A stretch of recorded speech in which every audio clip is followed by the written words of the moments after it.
Quinoa paneer biryani എങ്ങനെയാണ് ഉണ്ടാക്കുന്നതെന്ന് നോക്കാം. കിൻവ 1 കപ്പാണ് എടുത്തേക്കുന്നത്. അത് നന്നായിട്ട് കഴുകിയതിന് ശേഷം 15 മിനിറ്റ് നേരത്തേക്ക് വെള്ളത്തിൽ റെസ്റ്റ് ചെയ്യാൻ വെക്കുക. പനീർ ചെറിയ ക്യൂബ്സാക്കി അരിഞ്ഞ് നന്നായിട്ട് ഫ്രൈ ചെയ്തെടുക്കുക.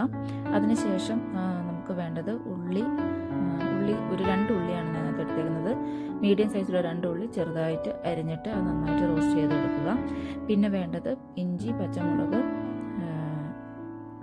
വെളുത്തുള്ളി, ഇതെല്ലാം കൂടെ നന്നായിട്ട് അരച്ച ശേഷം റോസ്റ്റ് ചെയ്തെടുക്കുക. പിന്നെ ഒരു ചെറിയ തക്കാളിയാണ്, പഴുത്ത തക്കാളി ഇട്ടിട്ടുണ്ട്, അത് നന്നായിട്ട് എടുക്കുക.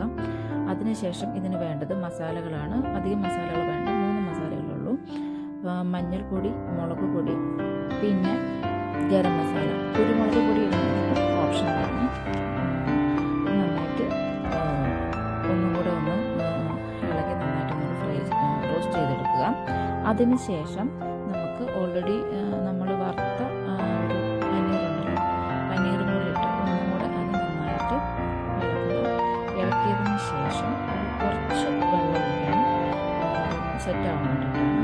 അതിലേക്ക് 2 സ്പൂൺ തൈര്, പുളി കുറഞ്ഞ തൈര്, ഒത്തിരി പുളി പാടില്ല, പുളി കുറഞ്ഞ, ഓൾറെഡി നമ്മൾ തക്കാളി ഇട്ടിട്ടുണ്ടല്ലോ, പുളി കുറഞ്ഞ തൈരും കൂടി ഇട്ട് ഒന്നും കൂടെ ഇളക്കുക.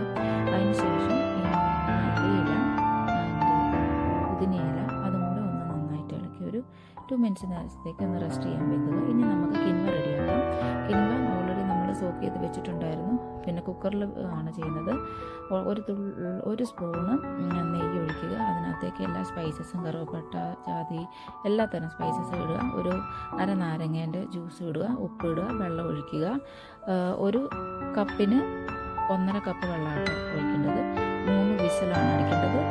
ഹൈ വിസിൽ 3ഉം ഒരു ലോ വിസിലും. പിന്നെ നമുക്ക് ഇഷ്ടമുള്ള വെജിറ്റബിൾ ഇടാം. ഞങ്ങൾക്ക് മട്ടറും ക്യാരറ്റുമാണ് ഇട്ടേക്കുന്നത്. എന്നിട്ട് ഇതെല്ലാം കൂടെ ലാസ്റ്റ് അത് ഓൾറെഡി റെഡിയാക്കി വെച്ചതിനകത്തേക്ക് മിക്സ് ചെയ്തിട്ട് ഒരു 5 മിനിറ്റ് നേരത്തേക്ക് അടച്ചു വെച്ച് വേവിക്കുക. അടച്ചു വെച്ച് ദം ചെയ്യുക, വെയിറ്റ് വെച്ചിട്ട്.